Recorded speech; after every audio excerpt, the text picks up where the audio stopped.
the good condition and safety. Ya. Okay, one lesson today. Hari ini siapa yang tidak hadir? Oh, kita lesson today ya, bagus. Semuanya hadir ya? Yes. Okay, students, we will spend 3 months later. Kita akan menghabiskan waktu belajar selama 3 bulan ke depan ya. Tentu saja kita perlu menentukan kesepakatan belajar, hal-hal yang harus kalian sepakati dan kalian kerjakan ya selama belajar ya. Jadi hal yang harus kalian perhatikan adalah saat kalian hadir, masuk ke kelas selama pembelajaran dan setelah mengakhiri pembelajaran. Oke? Nah, sekarang kita pertama-tama membuat kesepakatan belajar dulu ya selama belajar di kelas Miss Wid ya. Jadi kesepakatan ini hanya berlaku di jam Miss Wid, tidak berlaku untuk seharian ya.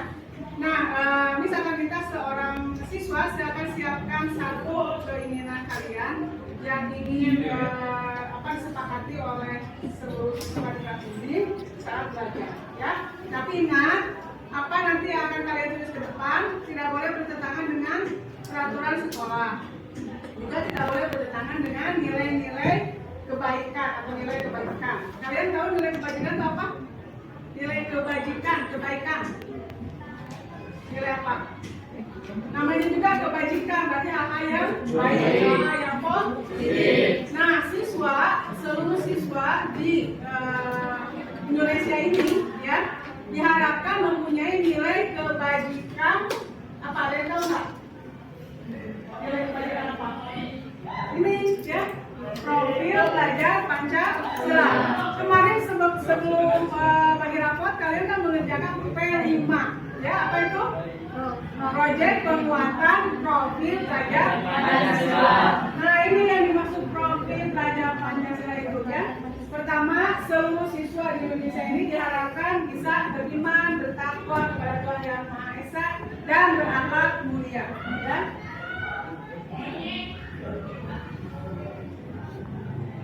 Nah, yang kedua,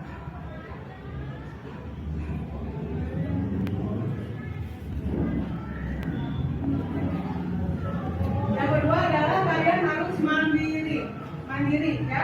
Jadi yang maksudnya kurikulum merdeka itu bukan freedom, tapi mandiri, independen ya. Kemudian bernalar kritis, kemudian kreatif, bergotong royong dan berkebinekaan global. Jadi nanti kalian berpikir kesempatan belajar itu yang mengacu pada nilai-nilai ini. Bahwa nanti kalian harus bisa kreatif ya, bisa bergotong royong dalam hal baik dan yang ya. Jadi 6 dimensi profil belajar Pancasila. Jadi saat nanti kalian menuliskan satu keinginan atau pendapat kalian tentang kesepakatan belajar, tolong jangan berbenturan atau bertentangan dengan nilai-nilai kebajikan. Oke, paham? Ada pertanyaan tidak? Oke, silakan sekarang tiap orang tulis satu ya, tulis nomor absennya. Nomor absen kalian terus kalimatnya ya, kalimat kesepakatan belajarnya. Oke, silakan ke depan. Ke depan satu orang, satu kalimat. Yes, please. Bisa kan bagi menjadi tiga kolom ya. Ya, silakan 3 orang ke depan. Ya, 3 orang. Ayo, siapa? Perempuan dari sini ya. Ya. Ini tahu ini kurang sama rata.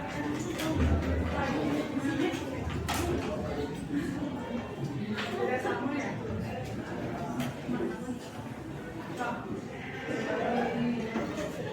Pokoknya bagi dua aja bu.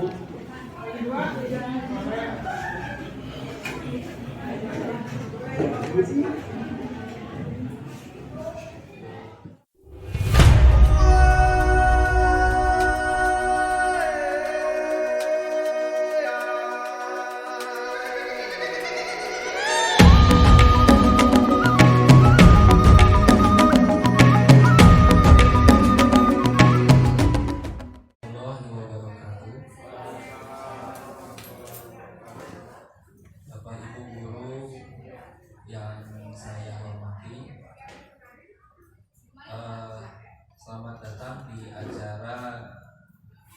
penyimbasan budaya positif dan juga sosialisasi SKP. Puji dan syukur mari kita panjatkan pada Allah Subhanahu wa taala yang telah memberikan kita kesehatan dan juga atas izinnya kita bisa berkumpul di sini untuk menghadiri kegiatan. Salawat serta salam kita panjatkan kepada Nabi Muhammad SAW beserta keluarga, para sahabat dan kita sebagai umatnya di akhir zaman. Bapak Ibu, untuk agenda hari ini ialah pembahasan tentang budaya positif sebagai pengimbasan dari program calon guru penggerak yang akan disampaikan oleh Bu Hani dan Bu Widya. Setelah itu dilanjutkan dengan acara sosialisasi mengenai penilaian SKP yang akan disampaikan oleh Bapak Kepala Sekolah. Sebelum kita mulai acara ini, mari kita bersama-sama mengucapkan basmalah. Bismillahirrahmanirrahim. Untuk mempersingkat waktu, Bapak Ibu, lanjut langsung ke acara pertama, yaitu tentang berbagi pemahaman dan pengalaman budaya positif di SMA Negeri 1 Dayakolot. Ini adalah merupakan aksi nyata modul 1.4 dari program pendidikan guru penggerak angkatan ke-7. Untuk itu yang akan pertama kali menyampaikan adalah Bu Hani. Adanya kami persilakan.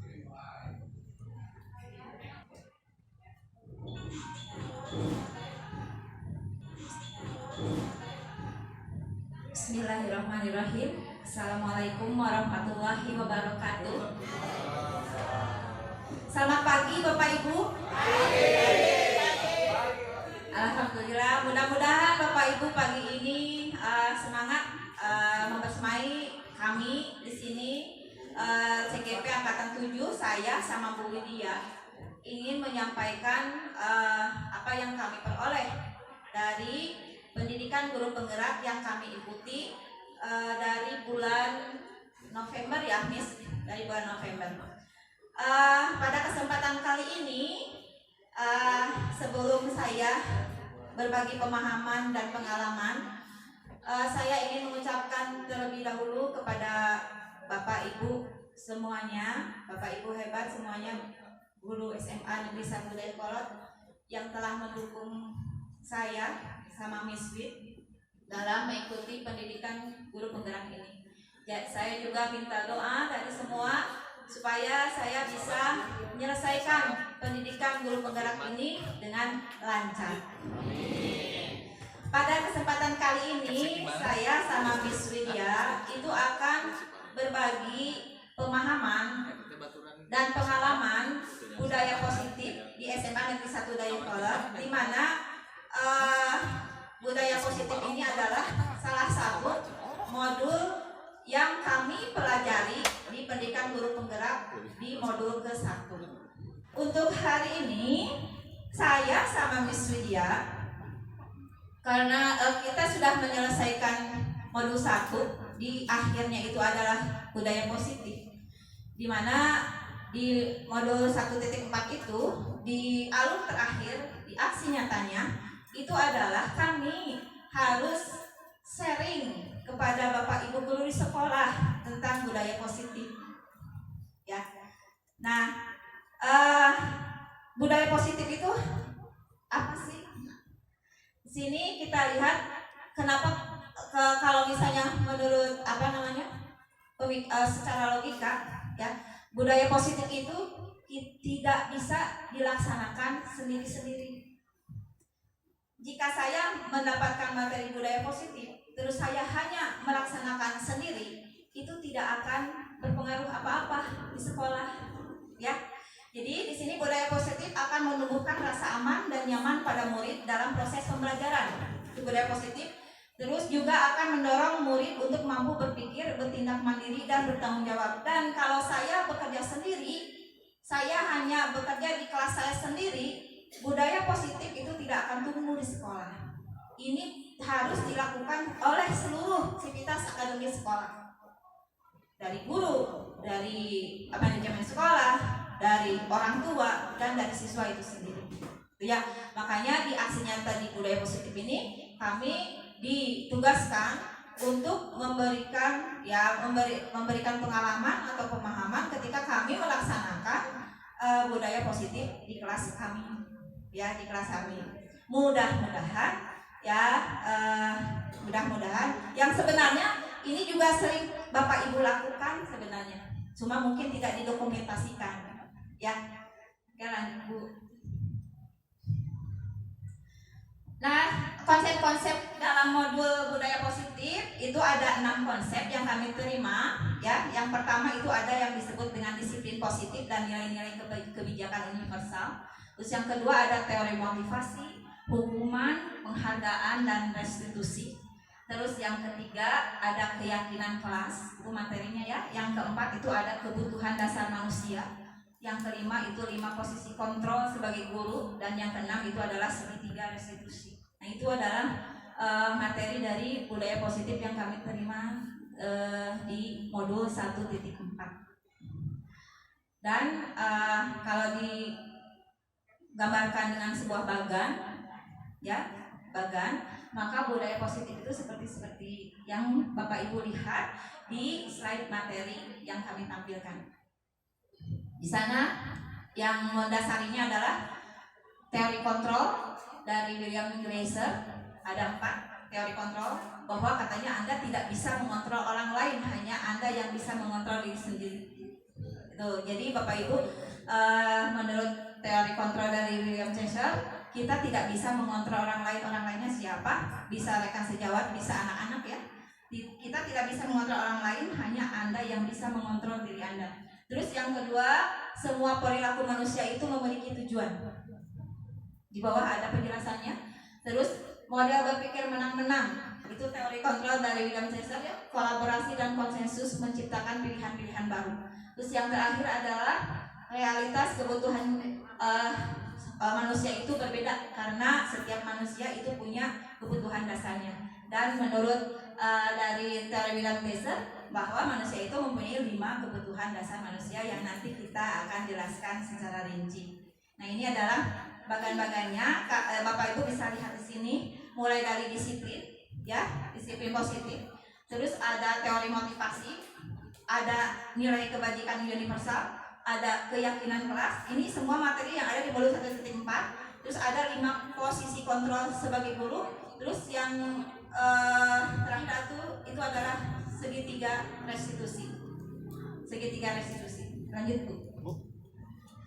Oke, untuk materi yang pertama untuk disiplin positif dan nilai-nilai kebajikan universal. Bapak Ibu pernah mendengar kata disiplin, ya? Ya. Kalau mengenal kata disiplin, yang terbayang apa? Aturan. Pelanggaran. Sanksi. Oke. Sanksi. Memaksa. Oke. Ya, itu adalah disiplin, ya. Hubungannya dengan tepat waktu tadi gitu, ya. Aturan, sanksi, pelanggaran. Nah, di dalam di modul budaya positif ada istilah namanya disiplin positif. Apa itu disiplin positif? Disiplin positif merupakan suatu cara penerapan disiplin tanpa kekerasan dan ancaman yang bertujuan untuk menumbuhkan kesadaran serta memberdayakan anak untuk melakukan sesuatu tanpa sogokan, tanpa ancaman, tanpa hukuman. Itu disiplin positif. Jadi kita menerapkan disiplinnya tanpa ancaman ke anak-anak. Kalau kamu ini, kamu akan ini diancam, gitu, ya. Ya, itu kalau disiplin positif tanpa ancaman. Lanjut, Bu. Nah, disiplin positif ini tentu saja saya sama Miss Win di pendidikan guru penggerak itu untuk menumbuhkan di anak-anak itu nilai kebajikan universal yang sekarang sedang gembar-gembar adalah profil belajar Pancasila. Nah, itu sebagai nilai kebajikannya, ya. Kita ingin anak-anak memiliki nilai kebajikan itu. Nilai kebajikan itu. Profil pelajar Pancasila ada berapa ya Bapak Ibu ya? 6 ya, ada 6, yaitu beriman, bertakwa kepada Tuhan Yang Maha Esa dan berakhlak mulia, mandiri, bernalar kritis, berkebinekaan global, gotong royong dan kreatif. Nah, kita dengan disiplin positif itu ingin menciptakan profil, membentuk siswa menjadi profil pelajar Pancasila itu dengan disiplin positif. Oke, itu tentang disiplin positif. Lanjut, Miss. Terus selanjutnya, nah ada teori motivasi, hukuman, penghargaan, konsekuensi, dan restitusi. Nah ini tadi ya, kalau kita berbicara tentang disiplin, maka ada pelanggaran, ada hukuman, ada sanksi, gitu kan tadi ya. Nah apa sih itu hukuman, apa sih itu penghargaan? Nah di sini juga ada istilah konsekuensi dan restitusi. Kalau saya sendiri secara pribadi ini baru menemukan di guru penggerak. Ya, di guru penggerak ada konsep konsekuensi dan restitusi. Kalau yang saya dapat sebelumnya seperti Bapak Ibu, ada hukuman, ada sanksi, kalau tidak disiplin, ada hukuman, ada sanksi, gitu kan ya. Ternyata ada di modul ini ada konsep yang namanya konsekuensi dan restitusi. Oke, lanjut Bu. Nah, sekarang kita tahu ya, kita lihat di layar teori motivasi perilaku manusia. Tadi menurut Gleiser itu, yaitu yang pertama, manusia itu ketika melakukan sesuatu ada 3 motivasi menurut teori tersebut. Yang pertama adalah menghindari hukuman. Ketika seseorang melakukan sesuatu, kita atau siswa itu untuk menghindari hukuman atau menghindari ketidaknyamanan. Terus yang kedua, untuk mendapatkan imbalan.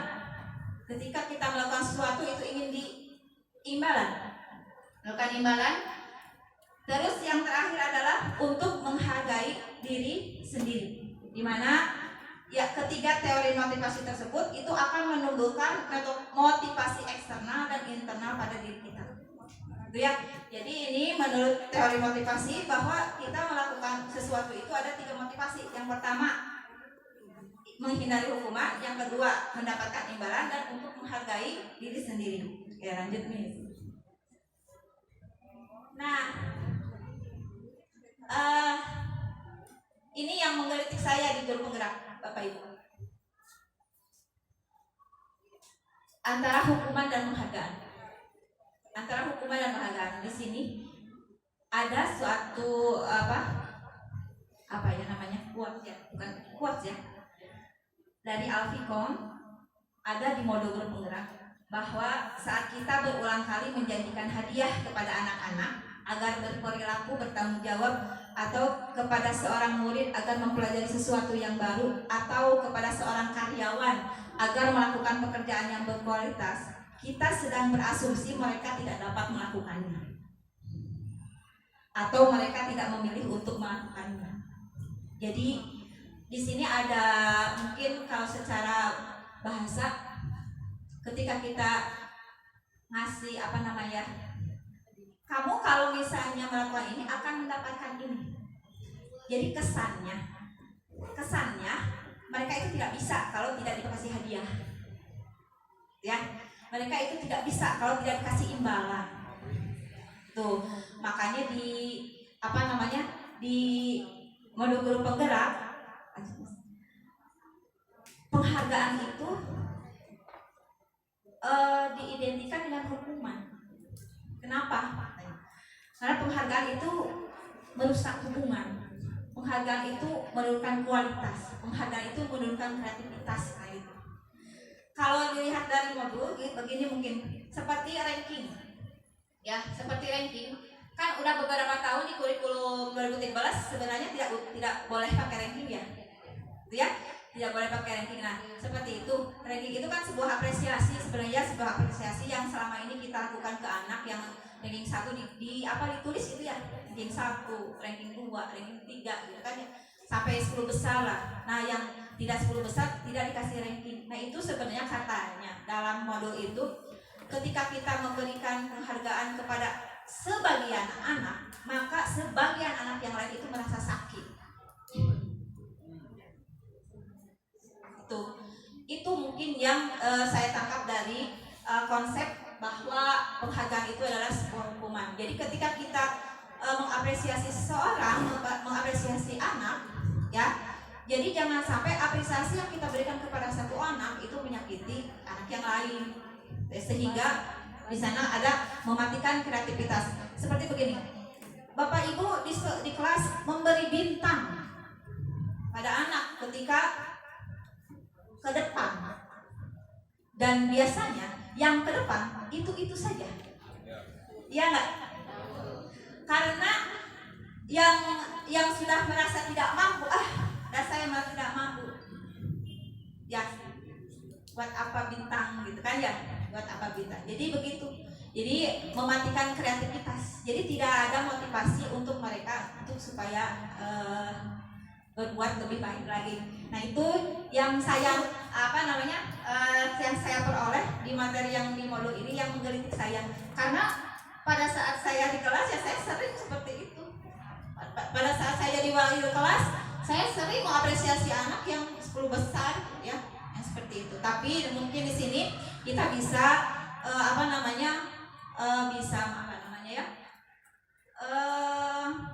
mengukur lah penghargaan yang kita berikan itu sampai sejauh mana. Yang jangan sampai ada kejadian-kejadian seperti yang ada di layar, bahwa penghargaan itu bisa menurunkan kualitas. Jangan sampai penghargaan yang kita berikan kepada anak-anak itu seperti itu. Itu untuk hukuman dan penghargaan. Lanjut, Miss. Nah, tadi ada dua istilah di modul guru penggerak yang baru saya dapat, ya, Mungkin Bapak Ibu sudah tahu, ya. Di sini ada konsekuensi dan restitusi. Hukuman, ada hukuman. Tadi hukuman itu kalau tidak disiplin dihukum, jadi sanksi, ya. Hukuman adalah diberikan bisa berupa fisik maupun psikis, itu hukuman. Terus konsekuensi, katanya konsekuensi itu adalah sesuatu yang sudah direncanakan dan sudah disepakati bersama, itu konsekuensi. Mungkin kalau di sekolah konsekuensinya itu seperti ketika PPDB, anak siswa itu menandatangani tata tertib, gitu kan ya, peraturan sekolah, menyetujui peraturan sekolah. Itu kalau ditandatangan itu berarti sudah disepakati. Konsekuensinya kalau tidak dilakukan maka akan ada sanksi, gitu kan ya, itu konsekuensi. Nah kalau misalnya di kelas apa, maka kita misalnya membuat kesepakatan kelas yang disepakati bersama dan konsekuensinya dibicarakan bersama-sama, itu konsekuensi. Terus yang ketiga itu ada restitusi. Nah restitusi apa? Restitusi menurut Charles Gossen, kata siapa itu ya, ada di modul, bahwa restitusi itu adalah memberikan alternatif solusi, terus merupakan proses kolaboratif yang mengajarkan murid untuk mencari solusi untuk masalah dan membantu murid berpikir tentang orang seperti apa yang mereka inginkan dan bagaimana mereka harus memperlakukan orang lain. Jadi restitusi itu seperti kalau misalnya anak melakukan salah, jangan langsung kita menyalahkan, gitu. Diajak berpikir kenapa anak itu melakukan kesalahan itu, apakah mereka sadar melakukan kesalahan itu, kenapa mereka bisa melakukan kesalahan itu. Restitusi itu jadi ada dialog antara yang pembuat masalah, ya, antara kita sebagai guru atau anak yang mendapatkan masalah. Itu di restitusi. Nah nanti kegiatan penerapan restitusi itu juga kami sudah praktekkan.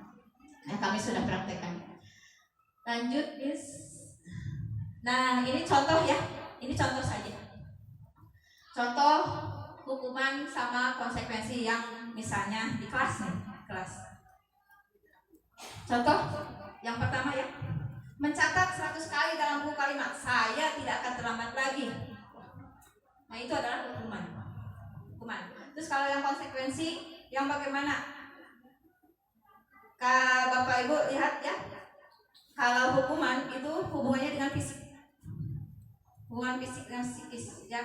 Kalau konsekuensi, misalnya contoh konsekuensi adalah di yang terakhir untuk pelajaran PJOK, melakukan pemanasan sendiri karena terlambat 10 menit untuk pelajaran PJOK.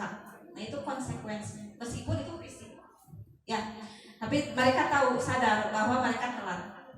Terus mengganti kertas tugas teman yang telah dicoret-coret, misalnya dicoret, konsekuensinya apa ya, harus diganti, tidak harus dihukum ya, tidak harus dihukum. Lanjut nih, itu contoh hukum dan konsekuensi.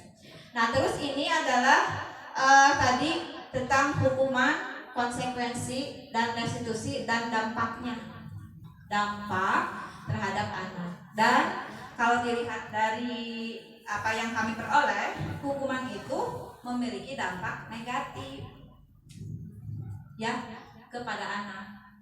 Hukuman itu memberi dampak negatif kepada anak, beda dengan konsekuensi sama restitusi. Nah, untuk menumbuhkan disiplin positif, maka kalau dilihat dari di sini, dilihat dari bagian konsekuensi dan restitusi, itu akan menimbulkan disiplin positif terhadap anak. Jadi kita tadi menggiring ke anak untuk disiplin itu tanpa hukuman, tanpa sanksi, tanpa ancaman, istilahnya tanpa ancaman, tapi anak-anak diberi kesempatan untuk ya berkomunikasi dengan kita ya, untuk memecahkan masalahnya melalui konsekuensi atau restitusi. Dengan hukuman, contoh yang paling akhir ya, dengan hukuman maka anak akan membenci peraturan. Terus kalau misalnya kita dengan konsekuensi, tadi konsekuensi itu ada kesepakatan ya. Kalau sudah ada kesepakatan, maka murid akan menghormati karena sudah disepakati ya, karena sudah disepakati. Terus kalau dengan restitusi, maka si anak itu akan menghormati dirinya dan orang lain. Itu jadi untuk menumbuhkan disiplin positif itu bisa dengan pendekatannya dengan konsekuensi. Artinya peraturannya kita sepakati bersama dulu. Ketika anak melanggar kesepakatan itu, konsekuensinya apa? Anak sudah tahu, gitu ya. Anak sudah tahu. Untuk konsekuensi dan restitusi. Itu mungkin Bapak Ibu lanjut bisa.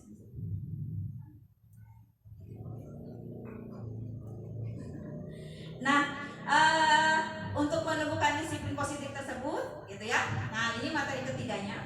Tadi disiplin positif, kebijakan universal, terus tadi ada hukuman, penghargaan, restitusi sama konsekuensi. Nah, untuk supaya kita bisa mendekati anak atau bisa menumbuhkan disiplin positif di lingkungan kita, itu coba dari kita sendiri dulu, gitu ya.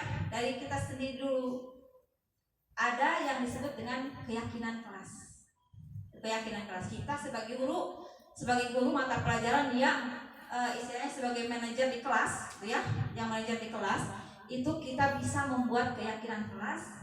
Apa itu keyakinan kelas? Keyakinan kelas itu merupakan sesuatu yang dapat diterapkan di lingkungan kelas. Jadi kita lingkup kecil aja dulu ya, di lingkungan kelas, melibatkan semua warga kelas dan dapat ditinjau kembali dari waktu ke waktu. Ya contohnya misalnya sebelum di awal tahun pelajaran atau di awal semester kita membuat keyakinan kelas di kelas atau kesepakatan kelas, kesepakatan belajar ya, kesepakatan belajar yang di sana kita minta anak semua berpendapat, anak pinginnya apa ya. Dari satu kelas itu ada 36 orang, ada 36 keinginan, nah kita sepakati bersama di sana. Jangan 36 ya, kita bisa pilih ya.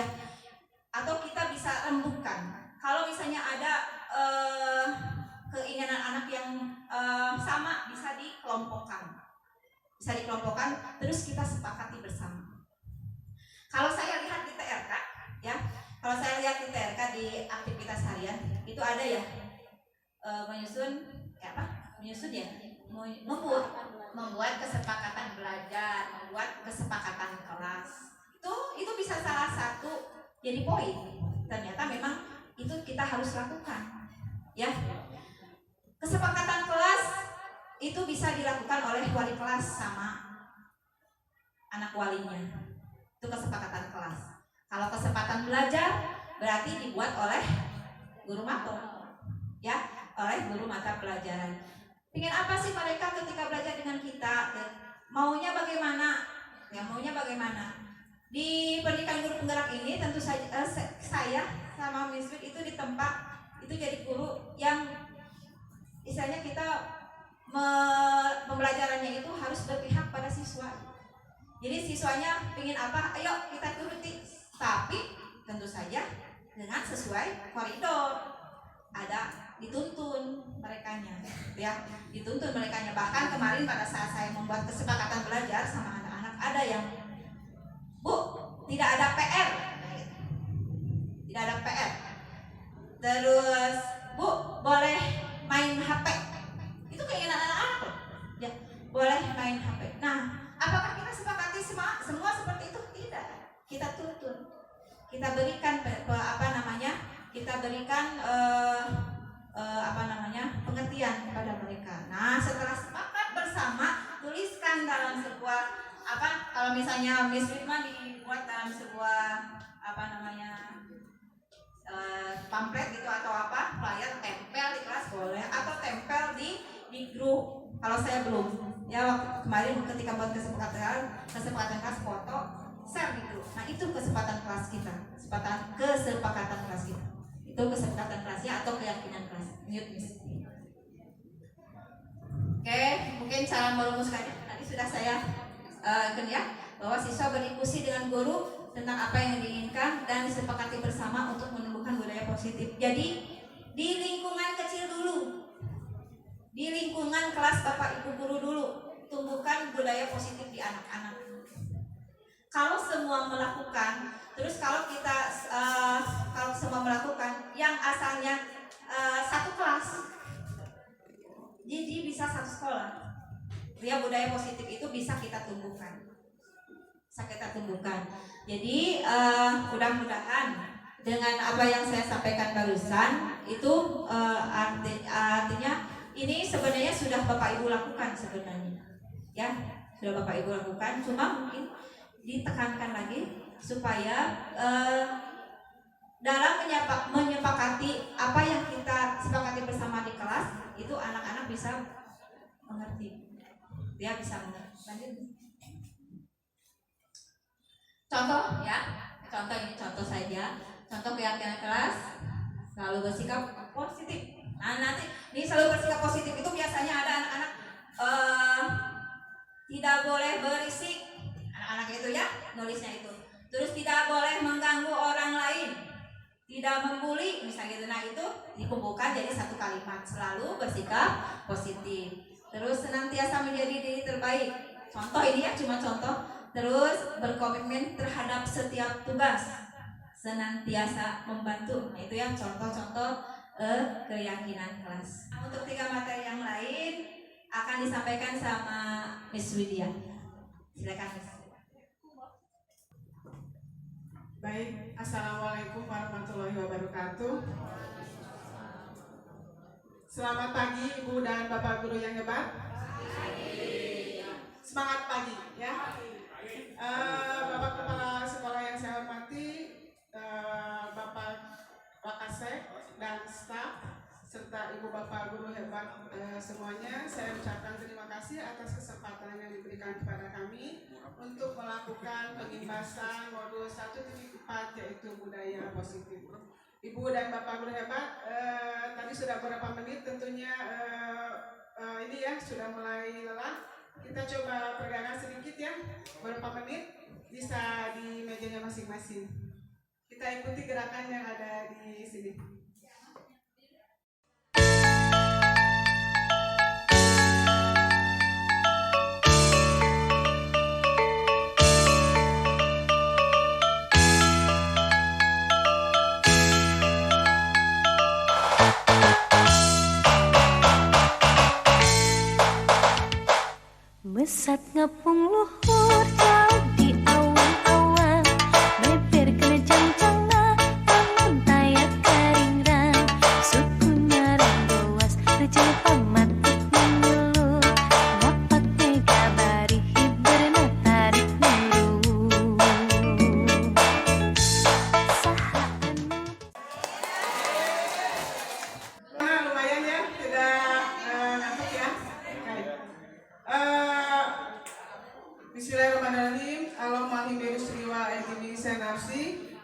saya akan melanjutkan konsep dari budaya positif, yaitu 5 kebutuhan dasar manusia. Tadi speaking tadi bisa Ibu Bapak praktekkan di kelas ya, tidak terlalu lama, hanya 3 menit. Dan kebetulan kesepakatan belajar yang sudah dibuat oleh saya di kelas itu anak-anak antusias ya, dengan speaking, dengan yel-yel kelas ya, mereka melaksanakan itu. Tapi kita tidak perlu repot menyiapkan yel-yel atau speaking ya. Kita bisa buat kesepakatan, kalau anak-anak sepakat berarti kalian harus siap kalau mau mulai kalian yang memimpin. Jadi anak-anak itu gantian ke kelas ke depan gitu. Ada yang gerakan, ada yang yel-yel, ada juga yang lagu, nyanyi, pokoknya bagaimana interest mereka gitu ya. Jadi tidak perlu nanti saya nyiapin ya. Tapi kalau mereka stuck ya bagian guru berarti harus menyiapkan speaking atau yel-yel atau apa ya, penyemangat aja. Apalagi di jam setelah jam 12 siang sana ya, jam-jam kritis gitu. Oke, 5 kebutuhan dasar tadi sebetulnya sudah disinggung oleh Bu Handi ya. Ibu dan Bapak, 5 kebutuhan dasar manusia. Jadi tidak hanya siswa ya, kita juga guru itu punya 5 kebutuhan dasar ini, dimana kalau kebutuhannya tidak terpenuhi akan ada yang timpang dalam perilaku kita ya. Ada yang ada kesenjangan, ada namanya penyimpangan, itu karena kebutuhan dasarnya tidak terpenuhi. Dari modul yang kami pelajari di calon guru penggerak, 5 kebutuhan dasar manusia itu, yang pertama itu disimpan di tengah adalah survival atau bertahan hidup ya. Bagaimana supaya kita itu bisa bertahan hidup? Di sini contohnya kita ingin selamat ya. Bagaimana caranya nih supaya saya selamat? Menyelamatkan diri, pasti kita akan melakukan hal apa saja supaya kita selamat gitu ya. Keamanan, kesehatan, dan memiliki keturunan, itu adalah beberapa contoh dari bertahan hidup. Dari cara bertahan hidup yang lain itu juga kita lapar ya. Kita kan kalau lapar pasti tidak bisa di kayak punya Pak. Buat saya sendiri daripada saya pingsan, mendingan saya makan dulu gitu kan. Nah, anak juga begitu ya. Kalau anak mengabaikan kebutuhannya untuk misalnya makan, lapar, yang kita lihat kan ada yang pingsan ya. Dia tidak menyadari bahwa dia butuh misalnya butuh minum, butuh oksigen atau butuh apa. Kalau dia sudah bisa mendeteksi kebutuhan dasarnya, dia bisa mengantisipasi supaya hal yang tidak diinginkan tidak terjadi. Kemudian yang kedua itu love atau cinta kasih. Di sini bisa Ibu lihat, Ibu dan Bapak lihat ada keintiman, keanggotaan, keterhubungan atau hubungan. Jadi intinya perasaan kita disayangi bagaimana sih, dikasihi ya. Itu banyak kasusnya yang anak-anak broken home ya, cari perhatian ya. Kemudian ingin anak-anak yang biasanya yang suka cari perhatian itu berarti dia kebutuhan kasih sayangnya tidak terpenuhi ya. Apakah itu di keluarganya, di masyarakatnya, atau di sekolah dari ibu dan bapak guru ya. Mungkin di rumahnya terpenuhi, tapi di sekolah kok dia merasa gurunya kurang memperhatikan. Nah, maka dia cari perhatian. Jadi itu kebutuhan cinta kasih atau kebutuhan diterima, eksistensi ya, bahwa kita diakui di situ, itu juga termasuk. Kemudian ada kesenangan ya, kita juga senang kebutuhan kita kan intinya senang-senang ya. Anak-anak juga begitu, mereka ingin senang, ingin fun, ingin happy dan belajar itu ya. Jadi ada kita melihat anak-anak yang misalnya kan memang ada yang sudah terpenuhi dan merasa terpenuhi, diam di kelas. Yang nggak mau itu mungkin dia masih ingin bersenang-senang, diam aja di luar di selasar misalnya. Jadi mungkin kebutuhan dasar dia untuk kesenangannya lebih tinggi dari siswa yang lain. Ada juga kebutuhan penguasaan ya. Penguasaan itu ada kontrol, prestasi, kompetisi, dan pengaruh ya. Jadi bagaimana kita misalnya mengajak orang itu mengikuti apa kata kita, itu termasuk dalam penguasaan ya. Jadi misalnya anak kita misalnya, saya ingin ibu saya memberi saya uang lebih misalkan ya. Nah, dia bisa nggak memberikan kontrol itu ke orang tuanya misalnya ya. Nah, itu adalah kebutuhan penguasaan. Kemudian kebebasan ya. Kebebasan di sini ada kemerdekaan, mobilitas, pilihan, dan kreativitas. Bebas berekspresi, bebas mengemukakan pendapat, bebas, pokoknya bebas itu kan tidak ada sekat, tidak ada batasan ya. Jadi kita saya sendiri menemukan bahwa anak itu harusnya duduk di bangku ya kalau ini di kursi. Tapi anak yang kebutuhan kebebasannya tinggi, mereka layang-layang aja di belakang, di pojokan ya. duduk mengerjakan soal sih, tapi sambil sendaran gitu ya ke tembok dan di lantai gitu ya. Nah itu memang kebutuhannya itu kebebasan ya, ada kebutuhan manusia untuk merasa bebas gitu ya. Nah ini bisa kita terapkan ke kita pribadi, ke anak kita di rumah, ke pasangan kita. Jadi luas ya, universal, tidak hanya pada siswa. Ya, Ibu dan Bapak di modul 1 ini, modul yang pertama kami diberi teori tentang pendekatan filosofi Ki Hajar Dewantara, yaitu pendidikan berpihak pada murid dan guru itu yang sifatnya tuturi handayani ya, menuntun. Jadi salah satu tugas kita di sini adalah untuk menuntun murid agar murid ini bisa termotivasi untuk memenuhi kebutuhan dirinya. Tetapi kita arahkan, kita tuntun supaya caranya tidak salah, caranya tidak melanggar kesepakatan tadi yang sudah disepakati, gitu ya. Meskipun bebas ya, ada batasannya bebas itu ya, tidak boleh senang-senang terus ya, enggak ya, tapi kewajiban kita lah untuk menuntunnya bahwa nak, kamu boleh senang-senang, kamu boleh main game, tapi kamu ingat ya, main game itu tidak boleh melupakan sholat, tidak boleh melupakan tugas kamu sebagai pelajar. Jadi kita yang harus menuntun anak dalam memenuhi kebutuhannya. Nah, pemenuhan kebutuhan itu tadi menyambung dari teori motivasi. Itu ada yang sifatnya ekstrinsik ya, menghindari rasa sakit, kemudian mengharapkan penghargaan. Itu semua baru, kalau dalam agama itu karena Allah gitu ya. Dia ekstrinsik itu karena ada iming-iming gitu, dia melakukannya karena ada motivasi dari luar. Sedangkan yang karena Allah dalam prinsip Islam itu mereka melakukannya dengan kesadaran sendiri. Nah itu yang ingin sama-sama kita tuju, supaya kalau ada atau tidak ada guru, ya ada atau tidak ada orang lain, anak itu mau melakukan tadi nilai kebajikan yang sudah disepakati. Nah ini contohnya ya, ibu guru bilang, aku tidak boleh bersenandung sewaktu mengerjakan tugas, katanya kelas harus tenang, tidak ada suara. Padahal kan aku suka dan senang menyanyi. Nah ibu bapak itu kebutuhan apa coba? Anak mencoba memenuhi kebutuhan apa? Ya?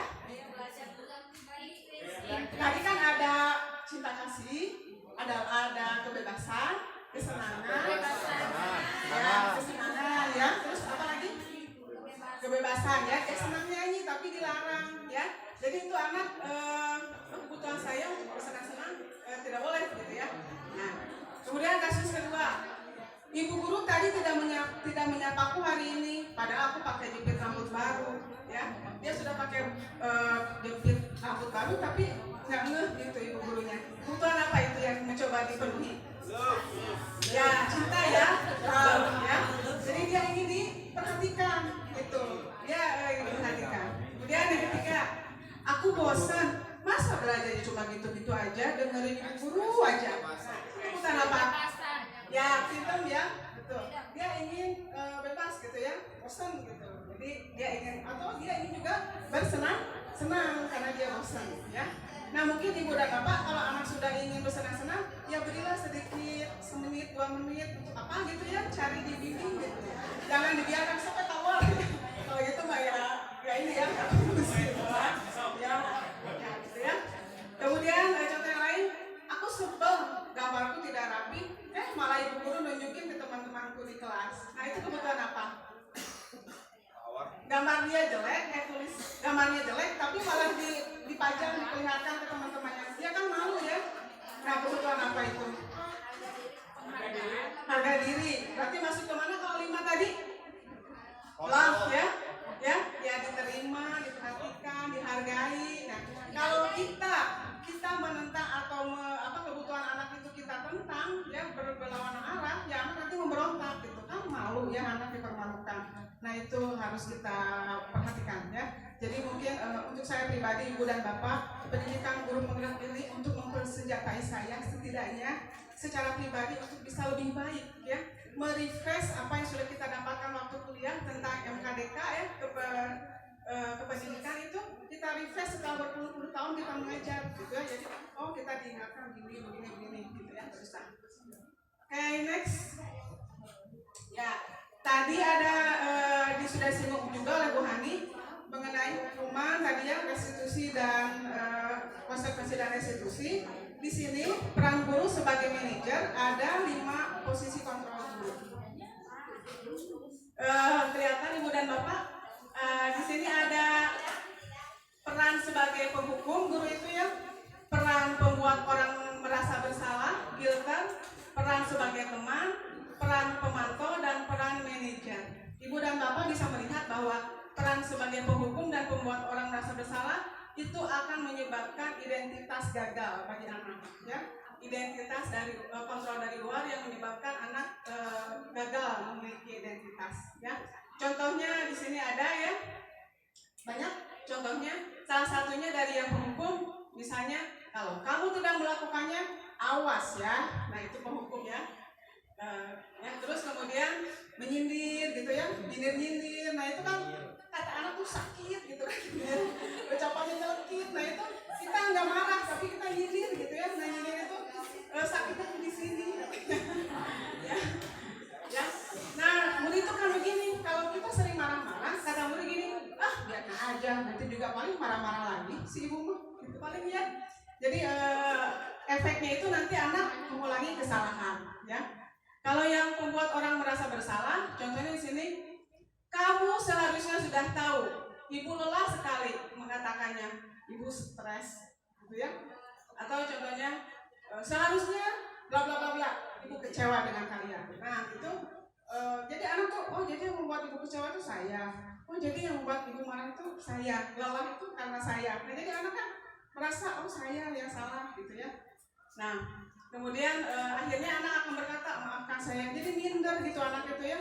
Jadi nggak berani dia berkomentar, berkreativitas karena dia selalu saya salah gitu ya. Saya selalu salah.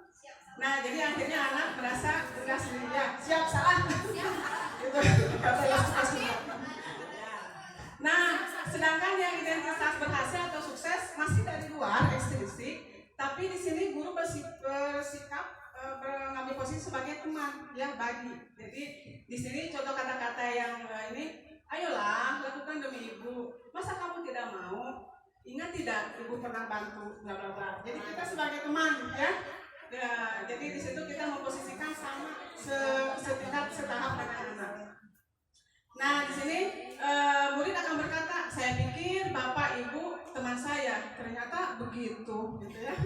Kan kalau teman tuh toleransinya tinggi ya, kemudian penghargaannya saling menutupi karena kalau ada kesalahan begitu ya. Jadi anak itu menganggap kita teman. Nah tapi efeknya ini anak akan tergantung ya, tidak mandiri dan lemah, mengandalkan kita terus gitu ya, karena dia sangat mengandalkan teman ya. Kemudian posisi yang lain adalah pemantau.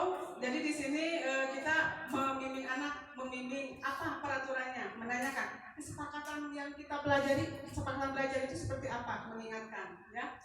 Nah contoh yang tadi Bu Hani sudah bilang, bintang ya, memberi bintang ya. Nanti murid berkata gini, berapa banyak bintang yang harus saya peroleh ya, berapa halaman yang harus saya tulis gitu ya, ujung-ujungnya gitu efeknya menurut teori ini ya.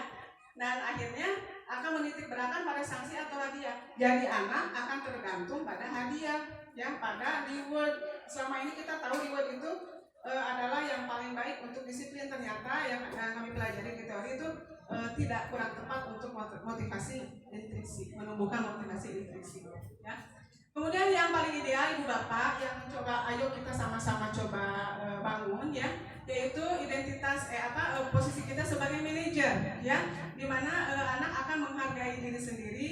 Contoh-contoh pertanyaannya tadi, setelah menanyakan apa keyakinan kita, kesepakatan belajar kita, terus apa yang bisa kamu lakukan ya. Ya, kesepakatan belajarnya hadir tepat waktu misalnya ya. Kemudian siswa terlambat, kita tanyakan, kamu melanggar kesepakatan kelas ya, kamu paham kan kesepakatan belajarnya, sudah dibaca belum? Ya, apa poinnya tentang datang di sekolah misalnya. Kemudian karena kamu sekarang sudah menyadari salah, apa yang bisa kamu lakukan untuk bisa memperbaiki kesalahan kamu supaya tidak terulang kembali gitu. Nah itu fungsi kita sebagai manajer ya. Jadi anak dituntut untuk bisa memperbaiki kesalahan dengan kesadarannya sendiri dan kesanggupan siswa gitu. Nah, ujung-ujungnya idealnya diharapkan bahwa anak bisa mengevaluasi diri dan memperbaiki dirinya sendiri. Next. Nah, Ibu Bapak silakan dijawab masing-masing dalam hati ya. Kita sudah di posisi mana selama ini? Apakah di punisher, penghukum, filter, pemberi rasa bersalah, body, teman, monitor, pemantau, atau manajer? Ya, silakan ya, kita introspeksi saja masing-masing. Kami pun yang sudah pendidikan juga belum tentu sudah sampai ke manajer ya Ibu Bapak, tapi setidaknya lah kita jangan sebagai pemberi penghukum ya, pemberi rasa bersalah. Minimal lah kita ada di tahap body atau monitor lah ya. Jadi yang sudah ke tahapan ideal ya, syukur-syukur kalau sudah ada di manajer, alhamdulillah ya. Ujung-ujungnya itu calon pendidikan guru penggerak ini ingin agar kualitas pendidikan tidak hanya di Semandai tapi di Indonesia itu lebih baik. Kalau kami di sini banyak rekannya, makin banyak ya guru penggerak ya. Kita berharap kualitas lulusan atau kualitas anak yang masih belajar pun bisa lebih baik ya. Jadi Ibu Bapak bukan ingin jadi kepala sekolah ya, ini tidak hanya diterapkan ke siswa tapi juga ke anak kandung kita ya di rumah gitu. Ya, baik, ini adalah teori terakhir segitiga restitusi ya. Segitiga restitusi. Jadi restitusi adalah proses menciptakan kondisi bagi murid untuk memperbaiki kesalahan mereka sehingga mereka bisa kembali pada kelompok mereka dengan karakter yang lebih kuat. Jadi tadi sudah Bu Hani singgung juga restitusi itu jadi siswa itu akan dikembalikan apa ya? Kalau ini direhabilitasi, dia sudah salah nih, direhabilitasi dengan cara yang dia pilih ya, dengan kesepakatan yang sudah dibuat. Ya, ini bentuknya Ibu Bapak ada 3 langkah segitiga restitusi. Saya yakin Ibu dan Bapak juga sudah melakukannya ya. Meskipun mungkin hanya di tahap 1 atau tahap 2 atau mungkin seluruhnya ya. Terutama yang kalau di DK mungkin sudah tidak asing ya dengan segitiga restitusi ya. Mudah-mudahan kawan-kawan mungkin ini hanya istilah baru ya. Oke, yang pertama itu menstabilkan identitas ya. Saat anak melanggar Ibu Bapak atau menyimpang ya, itu mereka identitasnya itu gagal. Mereka tidak punya identitas ya. Mereka punya kebutuhan dasar misalnya freedom ya, ingin bebas, tapi berbenturan dengan aturan. Nah, jika anak tidak kita stabilkan dulu perasaannya, maka anak akan gagal menjadi orang yang lebih baik ya. Jadi kita harus stabilkan di sini, artinya anak itu dicoba dulu kalau di sini kata-katanya ya diangkat dulu ya. Kata-katanya gini, setiap orang, setiap manusia pasti pernah berbuat salah ya. Jadi kita stabilkan dulu, cooling down dulu ya. Atau misalnya kamu bukan satu-satunya yang pernah melakukan kesalahan ini. Bisa begitu salah satu kata-katanya. Nanti kita berkreasi dengan redaksi katanya. Setelah anak distabilkan emosinya, dia sudah kembali menjadi identitas sukses ya. Jika sudah identitasnya sukses, kita melanjut ke validasi tindakan yang salah. Validasi itu bukan untuk membenarkan pelanggaran anak, bukan ya. Tetapi kita akan menyentuh perasaannya, sisi hati terdalamnya, nalurinya, kemudian kita tuntun supaya dia meyakini kebajikan universal tadi dan dilakukan. Jadi bukan hanya budak salah dibenarkan, tidak ya. Divalidasi di sini tujuannya dituntun, padahal kita kurang kemarin gitu ya, ditujukan ke arah yang betul ya. Kita bisa mengatakan begini, kamu tentu punya alasan kenapa kamu hari ini misalnya terlambat ya. Kita tanyakan kenapa kamu datang terlambat. Jadi tidak kamu telat, nah kalau gitu kan anak nggak akan keluar dia ya. Tapi kamu baik, kamu sekarang sudah terlambat ya. Tiap orang juga pernah berbuat salah. Di sini ibu tidak akan mencari kesalahan. Mari kita cari solusinya bersama-sama ya. Kemudian kita validasi, ada nggak cara yang lebih efektif supaya kamu besok tidak mengulangi lagi, bisa datang lebih awal misalkan ya. Kita tanyakan ke anak. Nah di situ yang sudah saya praktekkan, meskipun simulasi, anak itu dia keluar gitu ya, oh saya bisa ini sebetulnya supaya telat gitu ya. Tapi ibu bapak, saya mungkin kita sadari ya, ini proses ya ibu bapak, tidak bisa semudah membalikan telapak tangan. Kita perlu proses dan perlu dukungan dari semua pihak gitu ya, nggak bisa berjalan sendiri-sendiri seperti tadi kata Pak Bu Hani ya. Kemudian yang terakhir adalah menanyakan keyakinan. Tadi kan kita sudah buat kesepakatan belajar, kesepakatan kelas ya. Kita tanyakan lagi ya. Kita sudah membuat kesepakatan di awal tahun pelajaran, di awal semester bahwa apa poin-poin yang sudah disepakatinya ya. Nah di sini kita tanyakan lagi ya, kamu sudah paham keyakinan kelas itu atau kesepakatan belajar itu ya. Ditanyakan kembali, dirujuk. Nah, kemudian kita tanyakan, kamu ingin jadi orang seperti apa? Pasti jawabannya anak-anak kan ingin sukses, ingin kayak ayah saya, ingin berhasil ya. Iya, tapi anak itu tidak tahu bagaimana jadi sukses itu gimana sih? Ya, coba kita tanyakan. Oh ya, kamu ingin jadi orang seperti apa? Ingin sukses Bu, ingin jadi orang kaya. Nah, kalau kamu ingin sukses, apa langkah-langkah yang bisa kamu kerjakan? Apakah kalau terlambat saja ke sekolah sukses? Ya, kita balikan. Apakah kalau kamu nilai saja bolong-bolong bisa jadi sukses? Ya, nah jadi anak itu ingin sukses, tapi dia tidak tahu jalannya, caranya. Nah di sini kita menanyakan keyakinannya, ya.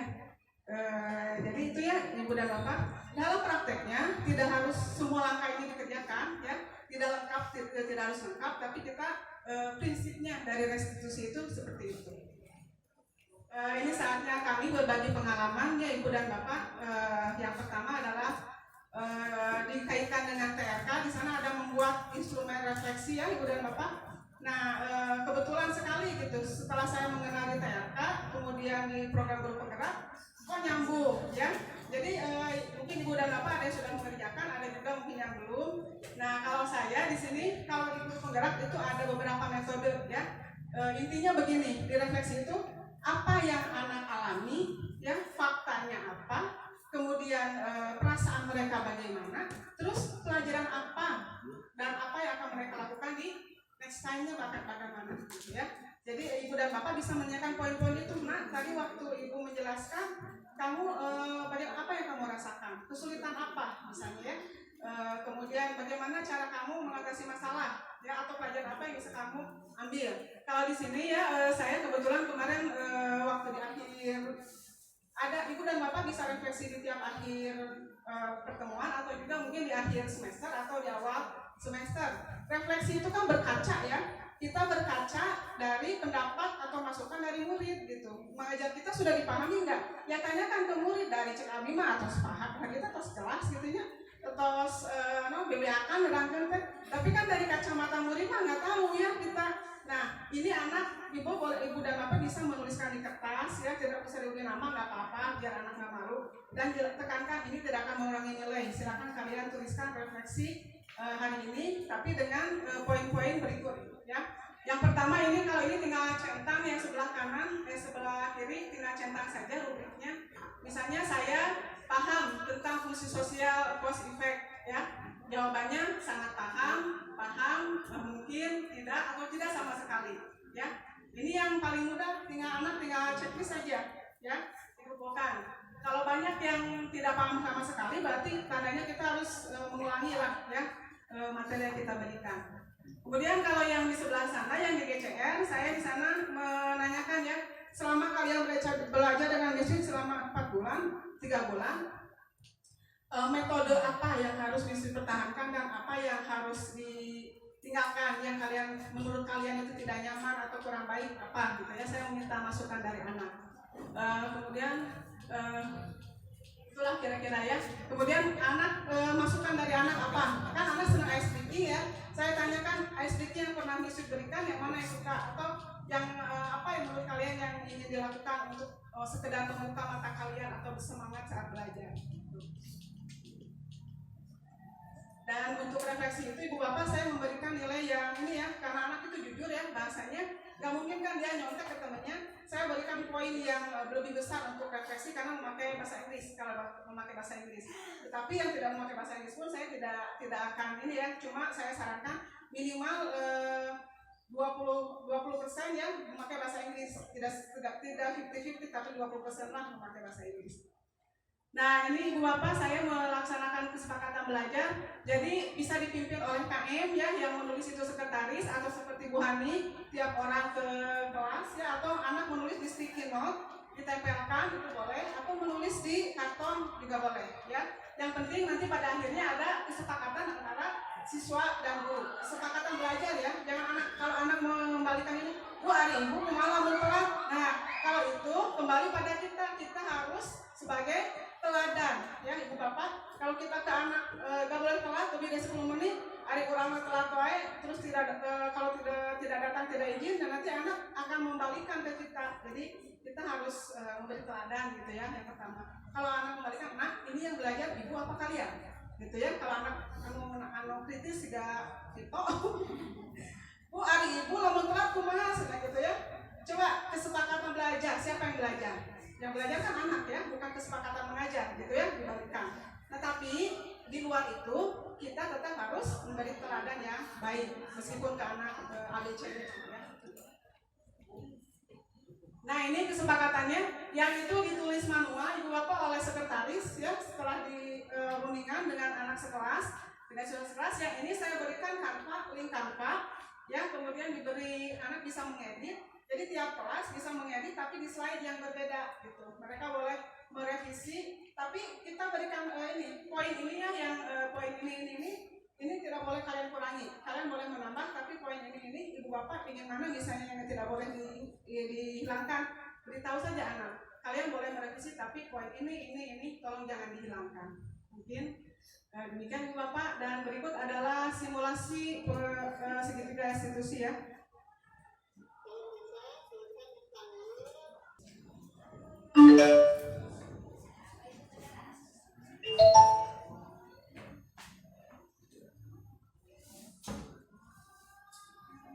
Lihat di kelas ya, teman-teman lain sudah melakukan. Jason Miss panggil, baik Jason Miss panggil, karena tadi waktu Miss keliling melihat di kelas ya, teman-teman lain sudah mengerjakan proyek. Tadi Jason sudah apa? Sudah makan ya. Jason tahu kesepakatan belajar yang waktu itu ditandatangani, bagaimana kesepakatannya? Tidak boleh makan di saat yang pelajaran di dalam kelas ya. Oke, Jason, tadi kan Jason lapar. Kalau lapar kan pasti kebutuhan manusia inginnya makan ya.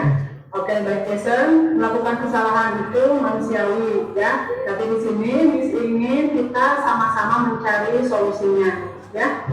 Baik Jason, menurut keyakinan kamu, bagaimana seharusnya siswa di kelas kalau mereka lapar? Makan dulu ya, memang makan ya, tapi harusnya makannya di mana?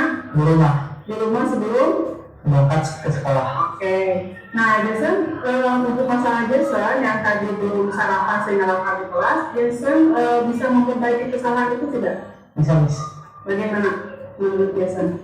Sarapan terlebih dahulu di rumah. Sarapan dulu di rumah. Tapi kan Jason tadi buru-buru ke sekolah sehingga tidak sempat sarapan. Apa yang terjadi sehingga Jason buru-buru ke sekolah?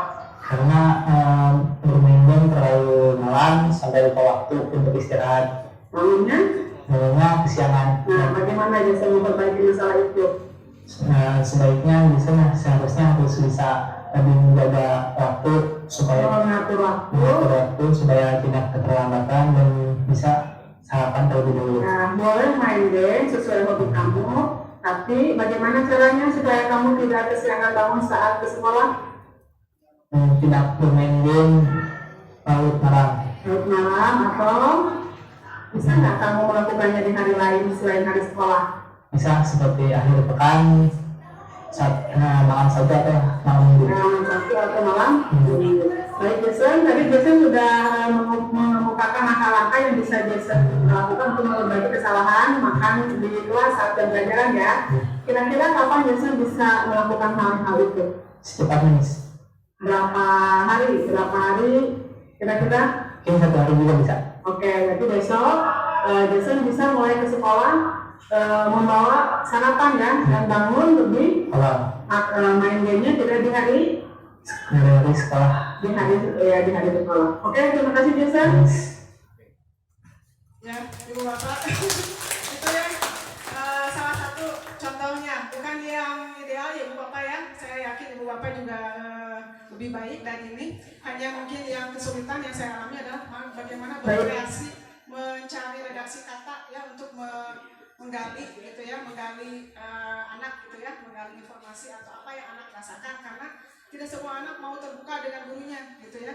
Jadi di situ yang saya alami yang kesulitannya. Oleh karena itu ya saya juga akan belajar banyak dari BK juga mungkin ya. Tekniknya, Miss. Ya, Ya. Ada tekniknya. ya. Kalau di BK kan itu gudangnya ini ya teori. Ya, jadi kami juga harus ada koordinasi dan konsultasi juga dengan BK.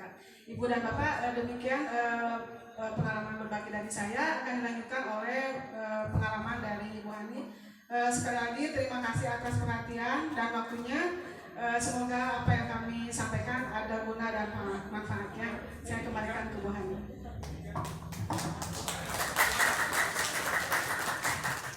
Assalamualaikum warahmatullahi wabarakatuh. Saya Ibu Desi sebagai teman sejawat Miss Widya memberikan tanggapan tentang pengimbasan budaya positif yang sudah dilakukan. Tanggapan saya ketika kita mendapatkan masalah yang berupa kenakalan anak-anak atau kegiatan-kegiatan di kelas, kita bisa mendapatkan hasil dari kemarin pengimbasan itu ada pemecahan masalah-masalah yang kadang kita pun sebagai guru itu tidak tahu sebelumnya. Ada masalah karakter anak dan masalah-masalah lain di belakangnya. Dan terima kasih Miss Widya, saya menjadi tahu permasalahan anak yang selama ini anak-anak itu kadang sering curhat juga, tapi kurang saya tanggapi, dan itu bisa menjadi pembelajaran untuk kedepannya. Terima kasih. Assalamualaikum warahmatullahi wabarakatuh. Perkenalkan, nama saya Kartini, guru dari SMA Negeri 1 Dayakolot. Nah, di sini saya akan mereview atau memberikan testimoni terhadap pelaksanaan pengimbasan dari calon guru penggerak, yaitu Ibu Widya Aspuri. Komentar saya dengan adanya pengimbasan ini sangat bermanfaat, terutama bagi kami-kami yang tidak mempunyai kesempatan untuk jadi CGP atau guru-guru lain yang akan menjadi CGP. Nah, kenapa mempunyai pengaruh yang sangat baik? Karena di sini kami bisa mendapatkan pengetahuan yang sangat bermanfaat, terutama untuk proses pembelajaran atau mendidik karakter anak didik kami. Kemudian perasaan kami itu merasakan sangat beruntung karena mendapatkan ilmu yang lain dari yang lain, ilmu yang baru sekarang didapatkan, yaitu terutama tentang ilmu budaya positif. Dan yang paling saya rasakan manfaatnya adalah di antara budaya positif itu ada ada satu materi yang disebut dengan kebiasaan positif, di mana di situ materinya menjelaskan bagaimana menumbuhkan budaya positif, disiplin positif terhadap anak didik kita. Nah, harapan kami mungkin ke depannya masih ada lagi ilmu-ilmu atau pengimbasan-pengimbasan dari CGP ini, sehingga guru-guru lain yang belum mempunyai kesempatan sebagai CGP dan kami yang tidak bisa mengikuti CGP karena faktor persyaratan itu tetap bisa mendapatkan ilmu yang bermanfaat. Itu, Assalamualaikum warahmatullahi wabarakatuh.